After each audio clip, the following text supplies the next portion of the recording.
Really pleasure to be here. And I'm going to talk about measuring design research because I've just spent the last 9 months doing that, and I thought it'd be interesting to share that with you. And those questions that Axel just talked about are things that I want you to discuss. Now, I know this is an unconference, so Keynote Speak seems to be not to be unconferencey at all. It seems to be very conferencey. So I've got a lot of slides, some of which I will skip through and some of which I'll pick on. And if you want to stop me and ask a question, stop me and I'll explain something. Because if I was trying to listen to somebody speaking German as a keynote and I couldn't understand what they were saying, it would get quite frustrating. So I know you're all brilliant at English, so that'll be fine. But if you want to ask me a question, please do. Just a little bit about my history. I studied typography and information design. I then went into industry and was a consultant designer for 10 years. During those 10 years, I realized I didn't know enough about being a typographer and working in industry. So I went back I was offered a job as a research assistant. I didn't quite know what research assistants did, but I decided to go back to university and be a research assistant. But the people who employed me didn't know what a research assistant did either. So I just started finding out about things that I was interested in. And one was, and I was just explaining this, the impact of new technology on the work of a designer, particularly a typographer. And if most of you weren't born when I was doing this, I was doing it in 1980. And it was just before, if you remember, the onset of the first Apple Macs. And I actually came to Germany for 3 months to go to word processing companies like Wang, anybody remember Wang? And computer-aided typesetting, because I wanted to understand what was happening. Then I went back to England and I did the first practice-based PhD, I think, ever. There was nobody supervising me. And I just got groups of students in 6 different universities and did them do experiments. Some had lots of technology, some didn't have any technology. Anyway, that was how I came to be doing a PhD, and did my PhD in 1982, and I was the first person in the UK to get a PhD in design practice rather than history.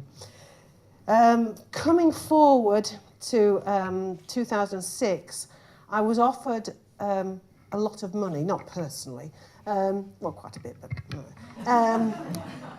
to set up a lab at Lancaster University. Now, Lancaster University is in the north of England. It's on a hill in the middle of nowhere. I thought, what am I going to do there? They had no design. And I thought, what can you do on a hill in the middle of nowhere? You can imagine. So I set up a lab called Imagination Lancaster. And the idea was not to have single discipline like product design or graphic design. I had enough money to bring in 9 people. So I brought in people I liked, who I knew would do research, and people across the swathe. And I've got service design, urban design, product design, not textiles, but I'll talk about that later. Anyway, so what we do now is all sorts of design research. It's a design research centre looking at the future of products, places, systems, people, and anything else, and combinations of. We do social responsible design, we do social innovation, we do design in the digital public space, because I brought in some computer people, and we sort of have fun and mess about. Like, that's research.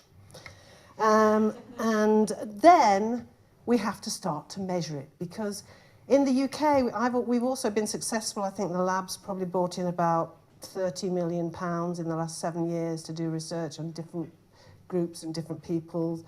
But the government in the UK give out a lot of money. I noticed outside one of the posters that you've done says how much the UK gives out, and it actually gives out more than that.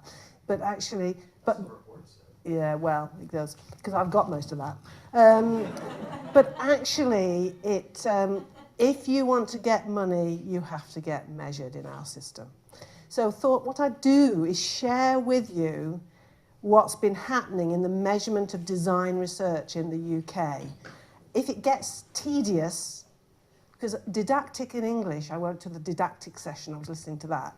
Didactic in English is being taught at, lectured at, or is boring. So if I get there,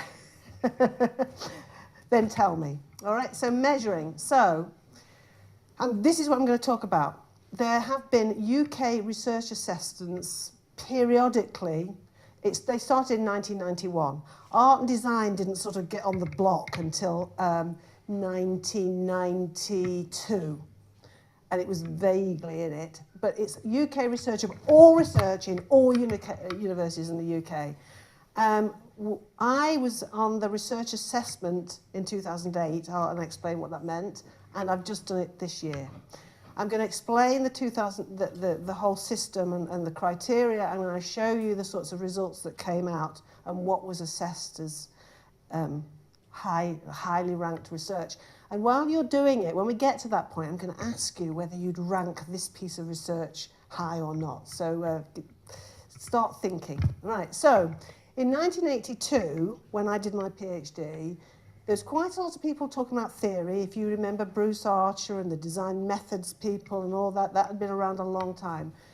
There was artists and designers who practiced and taught, and there were very few MPhils and PhDs. The PhDs were in design history and design theory and not in design practice.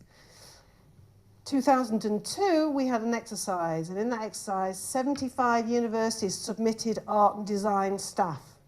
There were 1,600 staff submitted who were perceived to be research active, and it was mainly numerous journals and conferences that were submitted.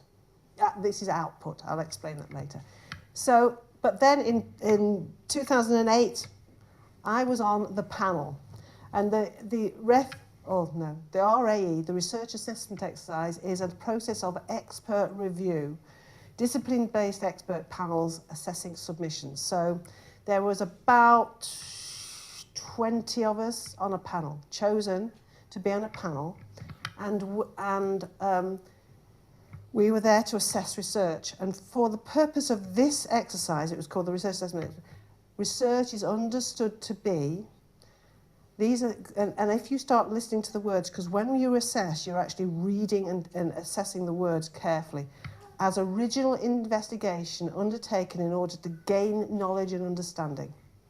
Design research, if we're taking it design, as an original investigation undertaken in order to gain knowledge and understanding. That is how it is classified. Now, then we get on to, okay, what do we look at then? And there's going to be some slides with lots of stuff on. I will point you to the stuff to read. So really what we're looking at there is the invention and generation of ideas, performance, artifacts, including design, where these lead to new or substantially improved insights. So it was counting everything, not just books and journals, but inventions, generation of ideas, images, performances, artifacts, including design, blah, blah, blah. The use of existing knowledge in experimental development to produce new or substantially improved materials, devices, products, processes, including design and construction. Right? So we have to keep, when you're reading, looking at somebody, some work, you have to keep going back to them and saying, is this this? Is it this? And the outputs that could be submitted could be lots of things, everything and anything. Advisory reports, software and development, the creation of archival and specialist collections, films, videos, and other types of media presentation. Well, what fun we had. I'll explain to you in a minute. So, and we had definitions of quality. So, if the quality of the research was world leading, it was 4-star.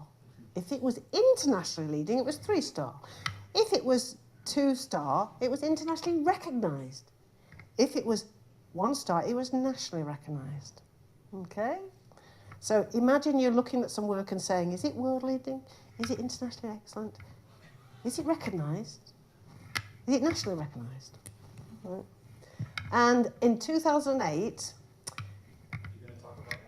yes, I'm going to come to that in a minute.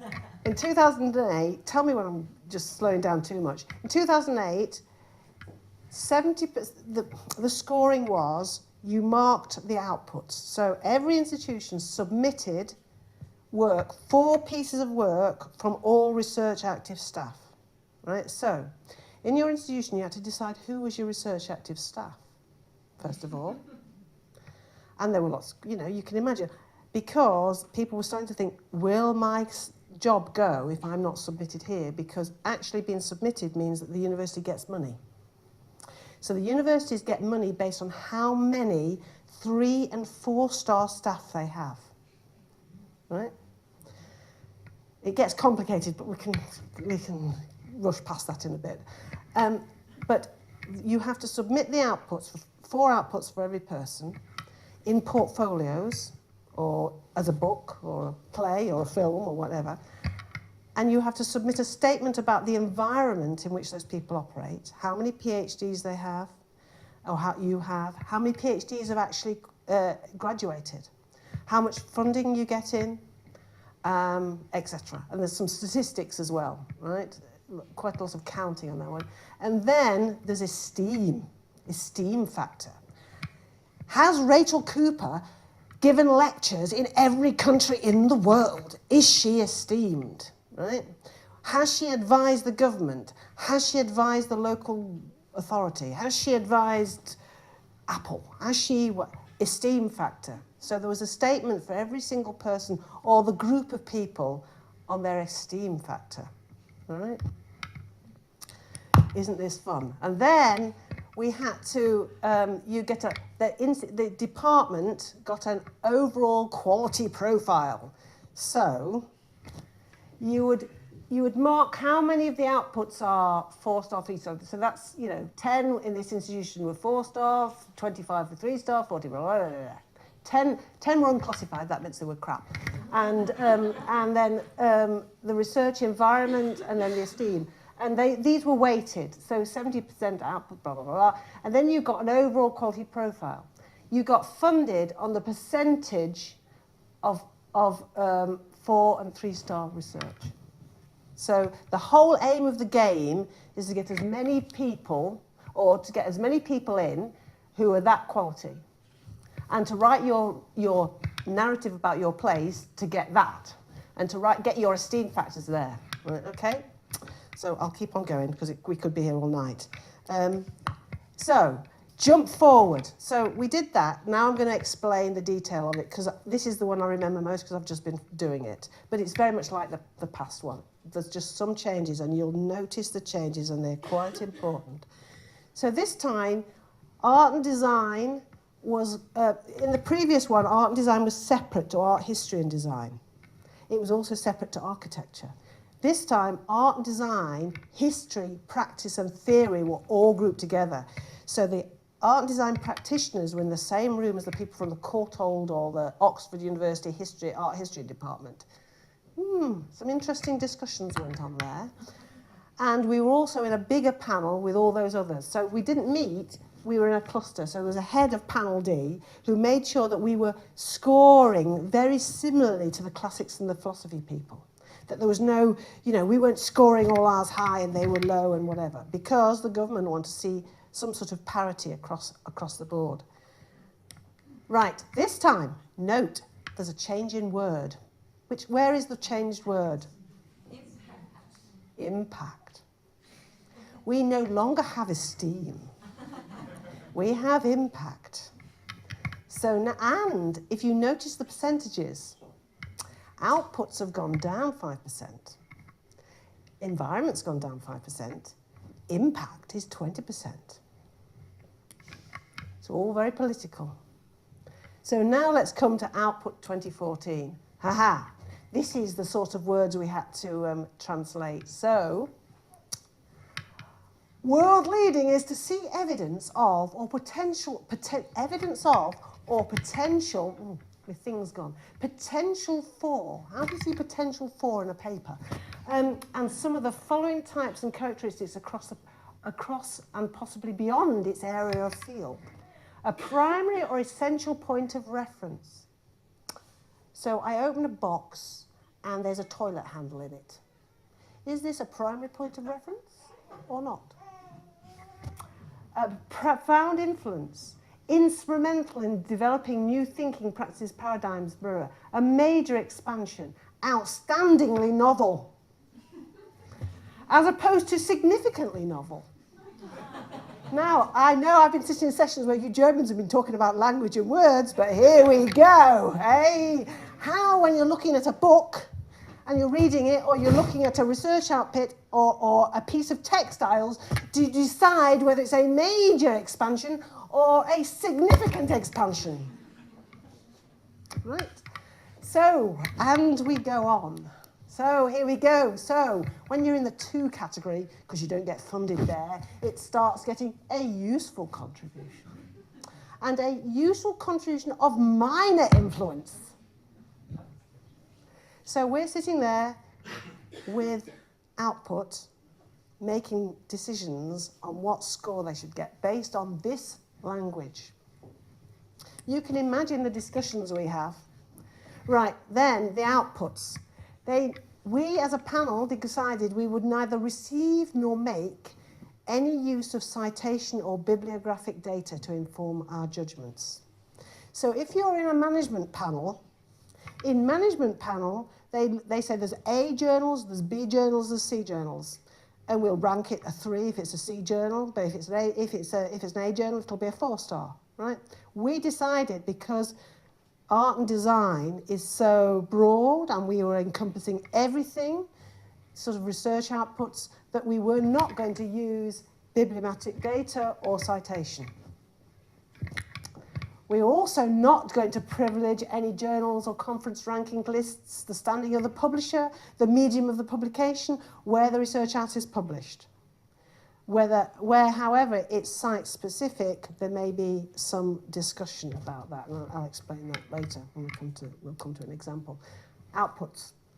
So then we had to give them a score, the outputs, a score on their originality and their significance. So we had to read them to see how original they were and how significant they were.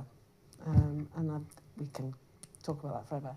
And then in order to explain non-text-based outputs, so if you gave patents, software, documents, products, you were allowed a 300-word description to describe the research process and the research concept, and where this was not evident in an output. So you get a painting in a box or a picture of a painting, and if there was nothing with it, how would you know that was research? If you got which I did in one, the design of some stamps, postage stamps, in a box, how do you know where the research is? So we got 300 words. We'll come back to that. I'll show you some examples of that in a minute. Then impact. This is the one that's going to haunt us forever. Research. So impact criteria was reach, the extent or diversity of the organisations, communities, or individuals who have benefited from the impact. The significance, the degree to which the impact influenced, enhanced, influenced, informed, or changed policies, practices, understanding, awareness of organisations, communities, and individuals. And then indicative, and then I'm going to go through this quite quickly. You can share these slides if you like then.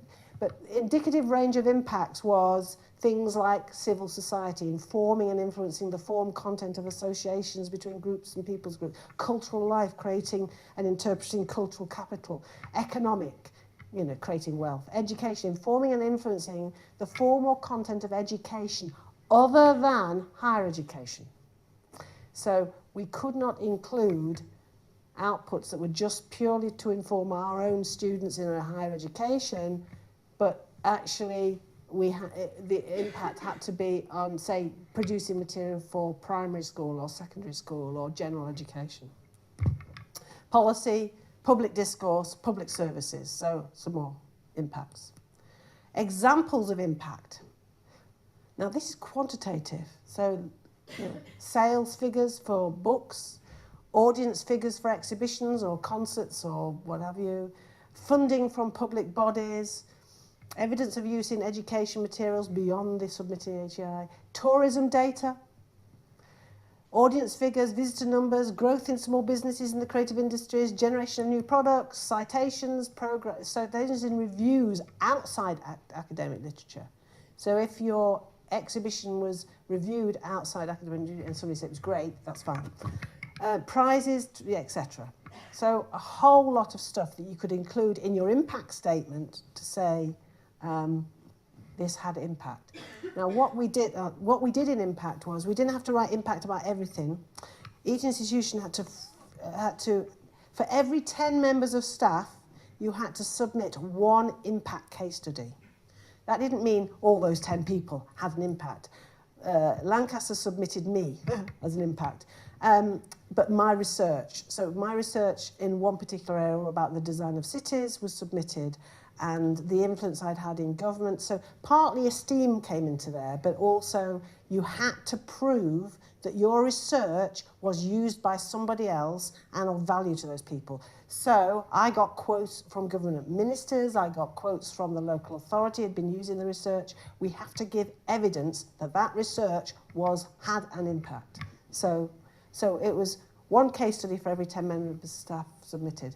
Environment, this is the sort of thing in environment. Environment's not very interesting. Staffing strategy, staff development, research students, how many, how much income you got, infrastructure, facilities, what the place looked like, and how much you collaborated outside the research base or outside your discipline. And this was the criteria for assessing environmental. The vitality of the environment, how much it supports research, the intellectual rigour, the innovation and positive contribution within and beyond the discipline, and then sustainability. Will it stay there forever? It's a bit like football clubs, actually. Just before the REF, or the research assessment exercise, universities trade people. If I wanted to move to a higher salary, I'd just offer myself up and somebody would get you. That sort of, I'm being a bit cynical here, but generally there was a lot of movement of staff between institutions to get the top people into your institution.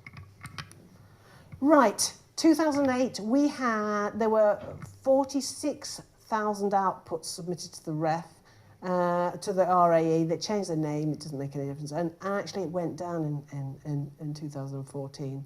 And I can talk about that, but I'll explain that over dinner or something else. So the result, this slide has lost something. The results of the 2014 come out at Christmas, so I'm sworn to silence on what that is. But I can tell you what the previous results look like. So this was 2002. These were the top art and design places in the UK. Lancaster's not there because it didn't exist at the time. Design didn't exist at Lancaster, but and at that time they gave it, instead of star, they gave it B, which was a sort of the amount of staff you had, and some other formula. So that, you had Brighton, City University, Goldsmiths, London Institute, which was the London University of the Arts, London, Open University, Reading, Royal College of Art, Sheffield Hallam, Wales, Newport and Ulster. Okay, now that was pretty simple. I haven't taken you into the fours because it went down, they listed the fours and then the threes and so on. The next time they gave the results out, it looked like that. Right, and I put it all up because it's very difficult to disaggregate, but actually, so you've got here the number of staff submitted, and you see the big one, that is the University of the Arts London. And then also the percentage of star quality. So you have to do all sorts of fiddling about with this sheet to see that the top ones was Reading. I don't think Reading is Reading. Reading typography. If you take the 45 and the 35, 90% of their research is for world leading or internationally leading. Right, there you go. If you look at, I'll take Lancaster, 33.7 and 25. So I think we came, Lancaster, where, I can't even read it now. We came third, fourth in the country. Reading were top, Open University were in there, but you can always look at that at your leisure. You can get that online, actually. So that was that. Then, now what I'm going to do is give you some examples of what was submitted to us. So this is what we'd get. We'd get Reading typography, Twyman.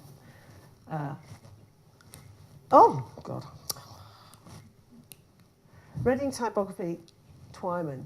Breaking the Mould, the first 100 years in lithography, an authored book, London University, London British Library, when it was published, number of pages, ISBN number, and then the 300 words.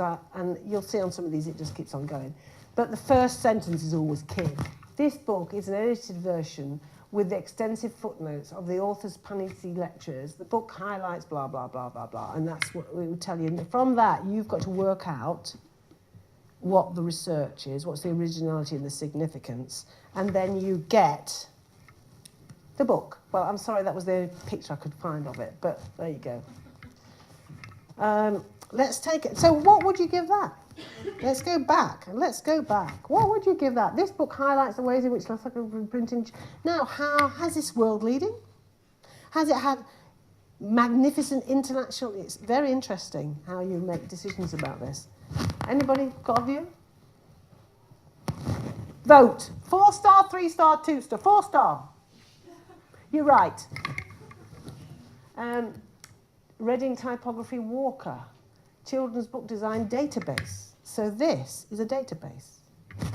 This research database records information about visual characteristics of children's reading and information books from 1860 to 1970. Okay, and that's what it looked like, or thereabouts. So basically, we got snapshots of the database. We could actually go online, but at the time we were told not to go online. You to just to use the evidence. It's a bit like a court of law. You just use the evidence in front of you. So if you're a jury, you just use the evidence in front of you. And that's the sort of thing we got. Next one. Oh, I love this one. I love it. This one was astounding. This is, remember it's art and design, so we were looking at both. This is Black Shoal Stock Market Planetarium. It was exhibited in Tate Britain, in Copenhagen, and in Madrid, various other places. Black Shoals is a digital planetarium animating in real time the activities of the world stock markets, each star representing a traded company. And this is what we got. Well, actually, we've got more than that, because what she did was give us a PowerPoint presentation of the way she did the research, who she collaborated with, where she got her funding from, and then what it looked like in the Tate Britain. So that was hers. Now let's take another one from Newcastle. Oh, Newcastle. The reason I'm using these, because Reading, Newcastle, Lancaster, Open University were some of the top universities in this round. This one, 50,000 miniature handmade bricks constructed into sculptures of various configurations and exhibited in various venues. This project developed early research into how modular units, bricks, now miniaturized, could be used to make sculpture about the landscape and architecture. And it goes on, 300 words. There we go.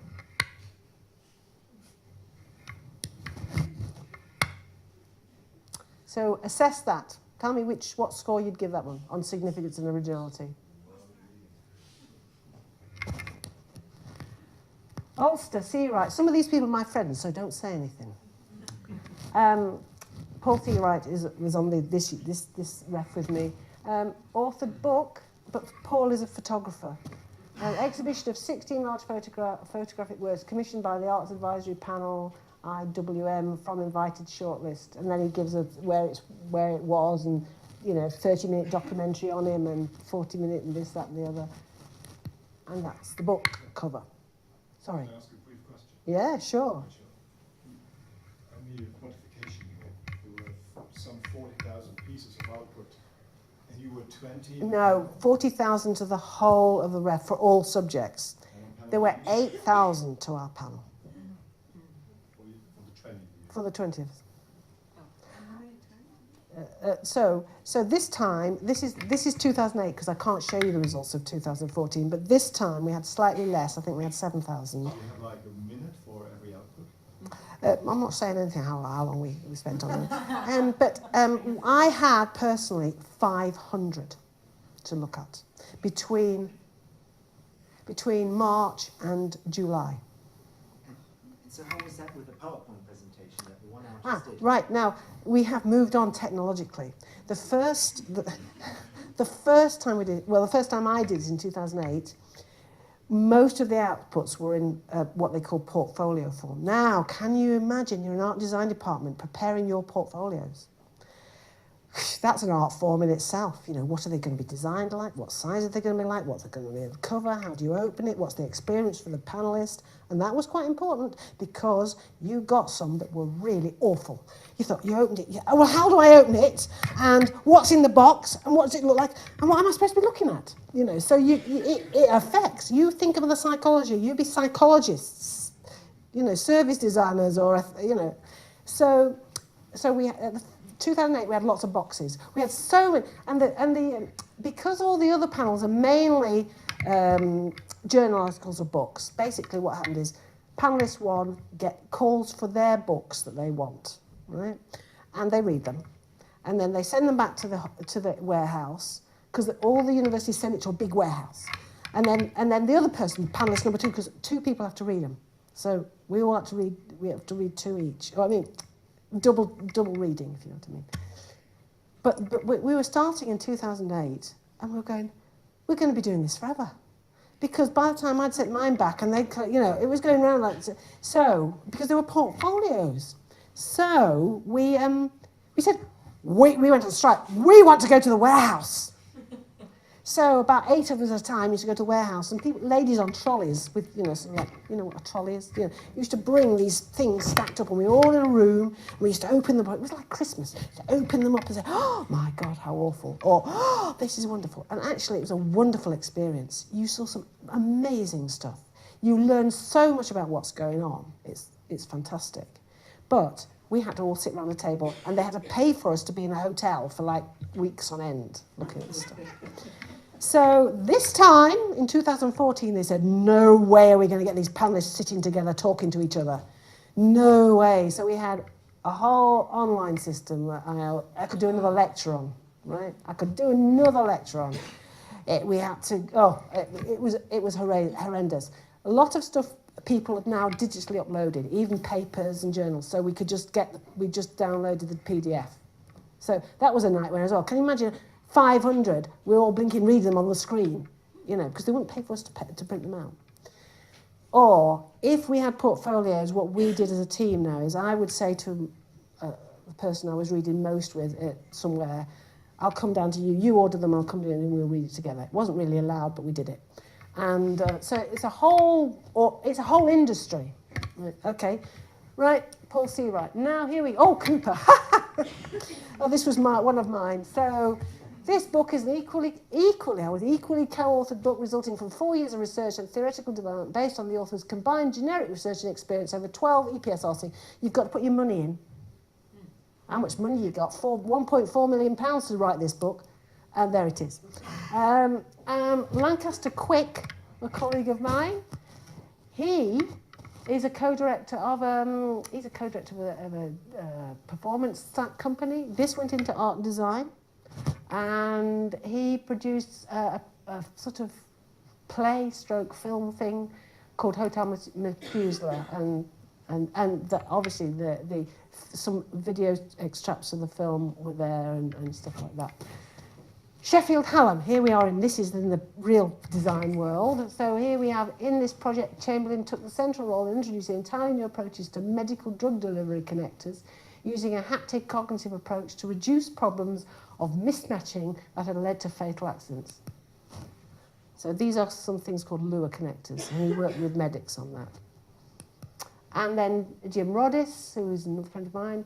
This is a funded project.